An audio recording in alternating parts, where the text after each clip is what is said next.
Hi, Patrick. Thanks for joining today. Happy to have you on the interview. Great to be here, Zach. Yeah, really, really happy to be here. Thank you. So, for folks who don't know, my company Yembo has been working with Patrick's company, Intruder, for about 10 years now. And we had a post we did on LinkedIn that got about 1 million views. And in the post, I had mentioned that your company had been hacking mine for almost a decade, which may sound some alarm bells, but actually, I believe that's a good thing. So, for listeners who are not already familiar with your company and what Intruder does, would you be able to maybe just share a little bit more about why hacking Yembo is not necessarily a bad thing? No, it's definitely a good thing. So what Intruder does is we scan your systems with your permission, obviously, for security vulnerabilities and any weaknesses that you might have in your systems. And the idea is we scan your systems before a bad guy, a hacker, or someone who might want to like get access to your data scans your system and gets into your system. And then obviously we'll let you know proactively if you have any problems, so you can fix those problems before the bad guys exploit them. So definitely a good thing. Great. And then, if I understand right, you've been in the CTO at Intruder for almost 10 years, but you were not one of the founders. Can you maybe talk to me a bit about your journey, how you got there, and like maybe what a day in the life is like now? Yeah, definitely. Yeah, so it's been an interesting one. Back in the 2000s, I actually did a PhD in computer science. I was focusing on AI and artificial neural networks back then. Maybe a bit too early before kind of the latest kind of AI revolution started. And yeah, it was super interesting, but realized kind of academia wasn't really for me. So I ended up, working as a software engineer in a bunch of startups. I always really liked the kind of startup vibe, the excitement of, building something from scratch and kind of getting that validation really quickly about, you know, whether people like what you're building or not. One of the startups I worked at was a pretty crazy idea, and it didn't work out in the end, but it was like also really valuable life advice, because you kind of realize, okay, the things you do wrong actually teach you a lot more probably than the things you do right. Yeah, so I worked in those places, and then ended up in cybersecurity again, mainly really as a software engineer, but mainly because I just found it interesting, not because I had a huge amount of kind of experience in that area. Worked in a cybersecurity consultancy, building tools to kind of support the consultants. Kind of progressed there and ended up kind of leading the team. And that's actually where I got to meet Chris, the founder of Intruder, and a bunch of other guys who kind of joined us at Intruder later as well. So it was just a genuine like bunch of really super intelligent, great guys. And we worked there together. And then Chris left that consultancy to found Intruder. And he obviously had that security background, which gave him a lot of kind of experience to pump into the company early on. But then he realized kind of within a couple of years that he didn't have that much kind of experience on the software engineering side. So he approached me. And it was good timing for me because I was looking at like a new challenge as well. So I decided to join him at that point, and that's why I became CTO of Intruder. So yeah, wasn't the original founder, but early on, or joined kind of after slightly less than 2 years, very early stages, only a couple of customers, and really came in to kind of, build the product to an extent to really automate stuff in the back and build this kind of PLG SaaS application that we have nowadays. Cool. Yeah, that's super fascinating. I wanted to ask a follow-up question on that because in my experience, security is not the most accessible industry out there. I mean, you have these, at least I had these ideas in my mind of like the FBI, your site has been seized website, and people seem to like the terminal, and it's not really like an industry that's really known for being user friendly. And the approach that Intruder seems to have taken is that it kind of makes it easier for somebody who is maybe not a cybersecurity researcher to be able to leverage the benefit of these tools. So Can you kind of talk to me how you bridge that gap? It seems like it's a pretty tough problem to try to solve, to take this entire esoteric industry and make it make sense to somebody who maybe doesn't want to spend 40, 50 hours a week getting good in the cybersecurity space. Yeah, I think that's a great question, and I think it kind of is one of the core parts of why Intruder exists. Um, so you're right, and I think it's typical of similar industries that are highly technical, require a lot of expertise to really get down into the weeds to understand what's going on. Making that accessible to non-experts is always hard, and I'd say one of the hardest things you can do. Um, but with security specifically, obviously, there's a lot of risks and well, severe issues attached to that, right? So like any mistakes that you might make can get you breached, could ruin your business, could mean you go out of business if you have a really like large issue that gets all your data. They hack into your systems and destroy your company. Um, so I think security, maybe even more than other industries, is even more important way that you make it accessible to non-experts, because it's actually relevant to anyone. So, and I think that's one of the things where like as time has progressed, maybe 20 years ago, it was mainly banks and big government organizations that really had security issues because they were being hacked by targeted nation states and all that kind of stuff. As time has gone on, nowadays it's suddenly everyone. It's like your car garage around the corner has an online shop that might have a database connected to the internet somewhere.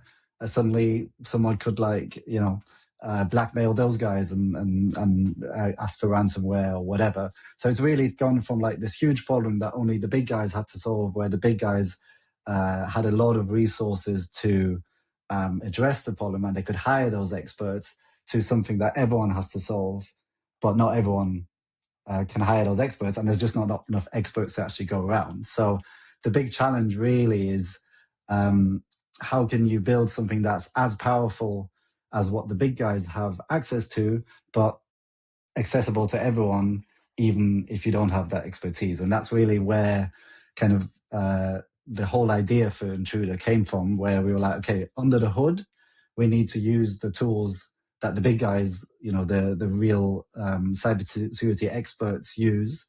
But, as a user interface, we need to make it accessible. So someone with, technical knowledge, IT manager, who knows what their infrastructure is and knows what outcome they want to get, can access it. So Intruder really is this layer between, the really powerful systems under the hood, where you need a lot of expertise to configure them, and the end user who really just wants to get the job done, which is not to get hacked by the bad guys. Right. I think, yeah, because I think one thing you really can't assume nowadays is that you're not a target. Like if your company or your product has a database, you have a honeypot, and there's some group of people that would be interested in, maybe they're competitive, maybe they just don't like the government that your country lives that you're living in. Lots of different motives. Um, and one of the things that I found has been really powerful about that model is that the engineers who are building the products can now be more effective in the security space. So the people that are actually writing the code, that are writing the queries, that are responsible for rotating credentials and things like that, where I like to kind of instill on my team, like there's no mythical unicorn security team that's going to come behind and clean up your mess. So Yeah. here's Intruder, and you got to do it right the first time. And I don't know, maybe we were fortunate we started pretty early, but I feel like that idea of having that responsibility shared is really powerful. I was on a trip a couple weeks ago, and I don't know if you've been to San Diego lately, but San Diego just revamped their airport after quite some time. And in the bag claim area, there is this loudspeaker that's constantly encouraging you to double check, pick up your bag. And they had this line that made me want to call you. They say, security is everyone's responsibility. And I think that's true when you're at the airport. And if you see something funky, you should report it, and you shouldn't take random bags from strangers. But It's like a good model, right? Where the airline's not just saying like, "Oh, I'm a pilot, so I'll take security, and everyone else can do whatever you want." That your support reps have responsibility for security, your engineers do, your product folks do, and that if you see it that way, I feel like that makes your organization much more resilient because you're able to kind of not treat security as a band-aid that goes on at the end, but it's just sort of like part of doing business. Yeah, and I think it's a mindset as well, right? I mean, it sounds a bit corny, but it, like you say, like if everyone sees it as part of their responsibility, that's great.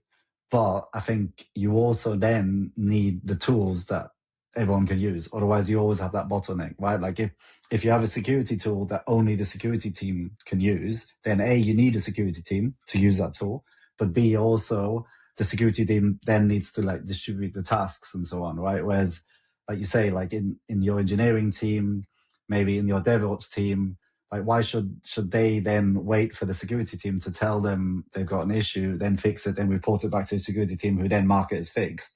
Like if they can just log into the tool and they can understand the tool, it actually becomes really powerful because people can just help themselves, if that makes sense, right? And yeah, live that value themselves because they have the tools they can use.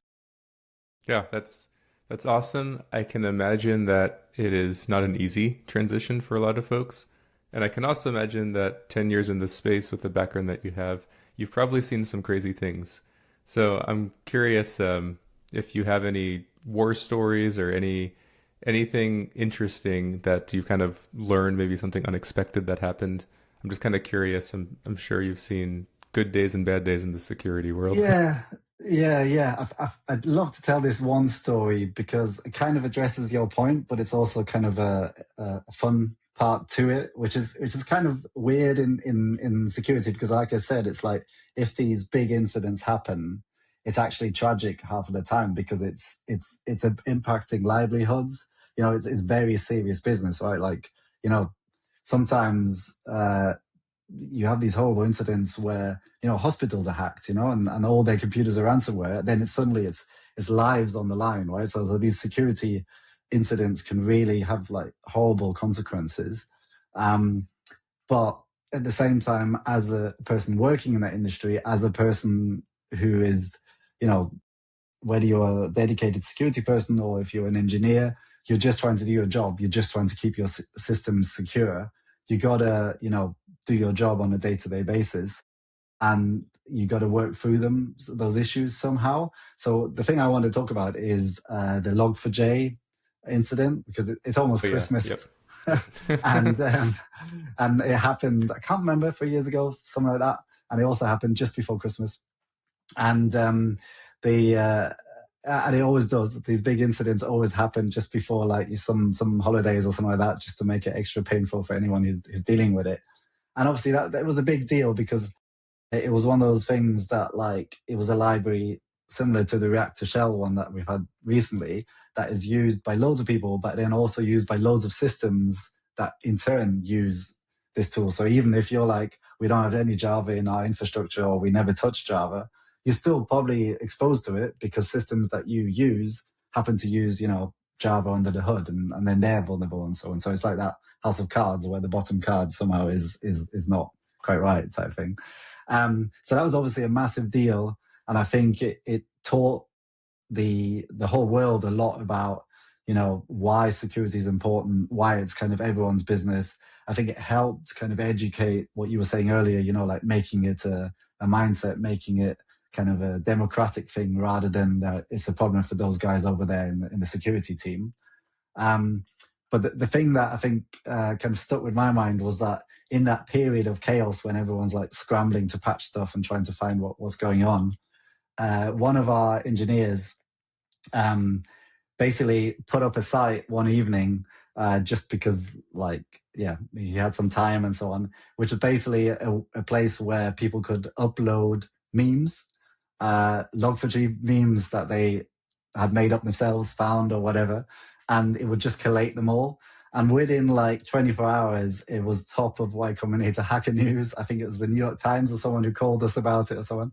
And it was kind of symptomatic because it was kind of, this massive incident causing a lot of trouble, pain, stress, all that kind of stuff.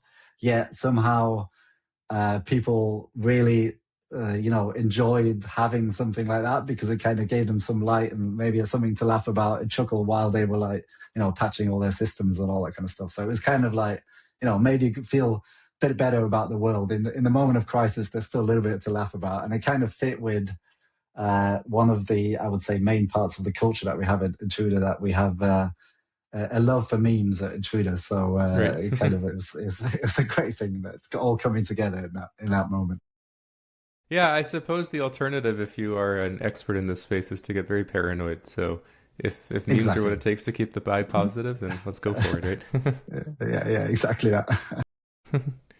So I just have to bring this up. You had mentioned this before, and I had to bite my tongue because I didn't want to derail things. But you mentioned artificial neural networks, and as you know, Yembo's been working in AI for quite some time now, and I feel like it's sort of changing both sides of the equation.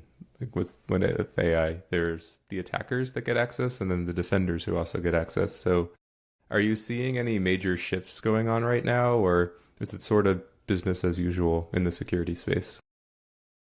I think on the attacking side, I think we're seeing some shifts, but I think the big shift is probably still to come. It's kind of in line with what you're saying. And again, don't want to sound like the paranoid, fear mongerer, but like uh, the one thing that is definitely being accelerated is it's everyone is a target for being hacked, and also it's really easy for anyone to try and go and hack someone. Like anyone who still goes and robs a bank is not a very clever criminal because the risk is super high, and probably the what you're going to get back is much smaller than if you start a phishing campaign using AI tools. You can do it from your laptop via VPN, and Still illegal for the the record, for the listeners. Still hundred illegal. percent, Don't do it. 100%. Do not do it. Do not do it. But what I'm saying is that unfortunately, it does mean it's a lot easier to do, which means unfortunately some people will do that. And I think where previously in the past phishing emails were often quite obvious because they were grammatically incorrect and all these kind of things. Now they're just getting more and more efficient because someone, even if they're not perfect English, they can craft a perfect phishing email that even is in the style of that company. Just ask ChatGPT to do it, right? He does have obviously safeguards for uh, things that are illegal, but just crafting an email, that's not illegal in itself, right? Obviously the sending of the phishing email is then, right? So I think those kind of tools do make it a lot easier for people to kind of social engineer themselves into kind of companies. And you've probably heard about it, but Anthropic recently, published that report about threat actors. I think it was the state-sponsored actors using Claude to actually launch like a distributed attack. Don't know how much of it was, marketing on behalf of Anthropic to make themselves sound good, but that definitely feels like something that could get more sophisticated over time, especially with self-hosted models, and as AI just becomes better, as you combine maybe LLMs with other types of AI, so we can get better decision making and that kind of stuff. I think there's definitely a risk there that it'll just become better. But in the end, it kind of just reinforces what we were saying earlier, that yes, the attacks might get more sophisticated, but the way to defend yourself is kind of more the same of what you should be doing already nowadays, if that makes sense. So just protect your stuff. I think one of the key things is roll out phishing protection, roll out email security, because in the end, your employees are always going to be the easiest. Humans are the easiest thing to Right. hack, but then also, protect your systems, scan your systems from the outside, make sure you don't have any exposed systems, like what we said earlier. Don't leave any databases on the internet. Don't have any misconfigurations or outdated software, because that's the things that people are going to find. And as the tools get better, it'll just get quicker and more easy or easier to find those kind of issues. For sure. Yeah. And then on the defense side, I think there's an area that I'm personally really excited about because it saves time. And that is this idea of alert fatigue, which I'm sure you've heard of. And I feel like a lot of these tools have. I mean, we've seen some tools. I have a friend at a larger company than mine. He's CTO, and he was telling me that they were testing out some security tool and it gave them a list of 12,500 uh, high severity things that they need to go check out. So I feel like that, and I don't know all the security details you do, but I feel like summarizing large swaths of information and trying to make sense of, okay, that's cool, you got all that information. What do I actually do with it? That's actually kind of maybe a good use case for AI on the defense side. Um, and I know Intruder has this Greg tool now that just came out. So can you kind of talk to me a little bit more about if I want to use it as a good guy, not as a bad guy? Kind of what do you see 2026 looking like?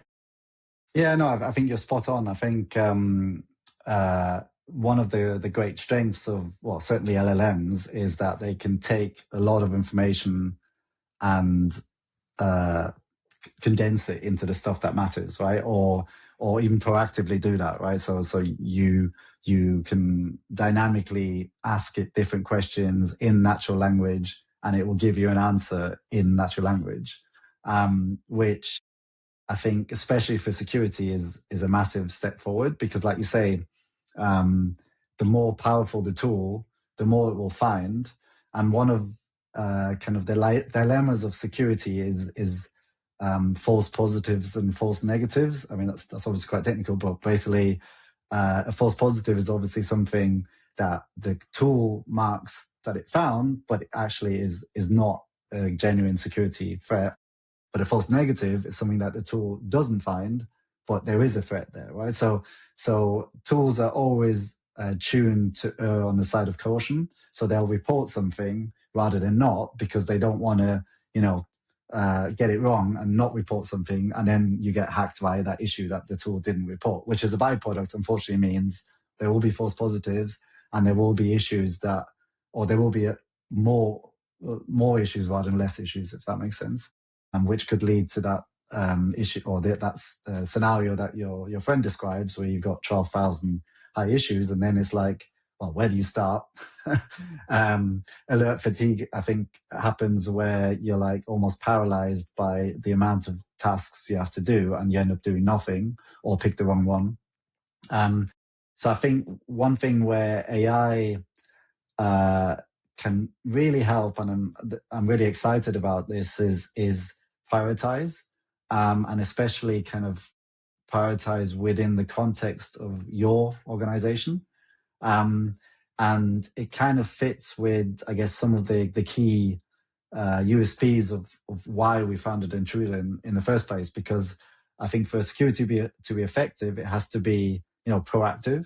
It has to kind of tell you about something, ideally before you knew about it, because otherwise the onus is on you to check every hour that whether there's a new problem or whatever. So AI is good at that because it can look at your stuff and then use a traditional channel to tell you about a problem. But then also prioritize in a way where, of those 12,000 issues that your friend was presented with, if it had access to the context, it could mainly say, well, actually, 3,000 of those are on test systems. And I know that because I looked at your AWS config and your Terraform, and those 3,000s, even though, the tool thinks they're high or critical priority because that's how they're stored based on some risk matrix, because they're on a test system, we can actually already deprioritize those, right? And then, keep using those kind of additional information that the AI has access to. Maybe also is this thing being exploited right now? Or is it just a theoretical risk? Or do you have a web application firewall that sits in front of it, which actually then depriors the... So it's always this nuanced thing where in theory this might be a critical, but in practice it's about all those additional factors. And if you can then, deprioritize it based on all those things, you might end up with a list of 100 or 50 or whatever, right? And then you can say okay, I've now got 50 issues. And then if you can do what you said, rather than one person having to go through them, assign them, to the relevant teams and have the teams, address them themselves, it becomes a manageable issue. And I think that's the only way you can kind of, solve this problem by basically, prioritizing and then, distributing the tasks to the relevant people. Yeah, But yeah, that's in awesome. Or short, I I feel think like, AI is a great tool for this. Sorry, that's basically, I think, the short answer. yeah, that's great. Yeah, because I feel like one of the ways that we've been using differently with Greg is that we can ask questions before making an architectural decision. So I don't know if every company is like this or if maybe Yembo is just an outlier, but we used to treat security as like the ongoing last step. So you get requirements, you talk to some customers or potential customers, you build a prototype, you implement, you test. QA generally on our team would make sure that it worked. And then like the last step before we go live are cool, let's point intruder at a staging environment, scan and everything. And then it's sort of like waiting for the final exam to come back. Am I going to get an Yeah, A? Am I going to get an F? Am I going to get something in yeah. between? Do you And pass? now when we make these big decisions, we can ask, hey, I'm planning on using this package. Do you know anything in this package? How often do CVEs come up in this package? And again, it doesn't replace that ongoing responsibility. I like to say you still need to brush your teeth each day. Like just because you floss and use mouthwash doesn't replace the toothbrush, but it does make it maybe that sense of not knowing around, is it going to come back and launch, like block the launch day?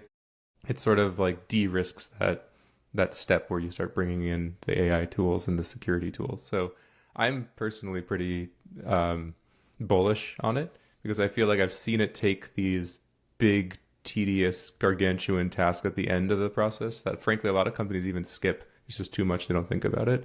And it like makes it digestible and makes it something that is you can kind of do before something catastrophic has happened. And that's just a world I'd much rather live in, where I'm not sitting around waiting for like some news to break that everything's been breached, but I can like taking little steps along the way to kind of tighten and harden where I can. Yeah, and I think that's really awesome to hear from you, because I think that was really the idea behind Greg. Because again, like I guess taking it back to what we were saying at the start, ideally everyone would have that super experienced, highly qualified security team that they could call at any time and ask them any question they might have, right? And they could do that work that you just spoke about. But in reality, that's not the case. But the thing that's awesome about these AI tools now and what we've built with Greg is that you can give them access to the intruder data, so they know about security weaknesses because we've done the scanning, we've checked you. But you can also give them some context, and they can also use the web for searching and so on. So they can then give you that advice, like you say, they can work as that virtual security analyst, which is previously a luxury that only few companies could do because of the budgets. Now it's like something that everyone has access to. But like you say, it's really something that everyone should have access to, because it's kind of that resource that you need to build effectively and stay secure. Cool. So I think we're coming close to our time, but I'm curious if you have some advice that you could leave someone who is listening to this. Maybe I don't know where they fall in the security maturity landscape, but let's say there's somewhere on that bell curve where there's some headroom to go. Do you have any words of wisdom from your 10 plus years of experience in this space? Yeah, so I think the key part, and you kind of said it earlier, the brushing your teeth is a perfect analogy, right? Because it's your dentist tells you to brush your teeth, and I would say most people, or almost everyone, realizes that it's whether they do it every day or not. Everyone realizes it's a sensible thing to do, and I would say most people do it for exactly that reason, right? I think thinking about security in that way is the best way to address it, because you want to do the basics proactively and don't wait until it's too late. And I think the basics are, like I said earlier, it's like secure your email, because email is the easiest way to get into your company, pretend to be someone else, get one of your employees to, click a link or do whatever. So you want to invest there. You want to invest in training of your staff, but then also like technical solutions there.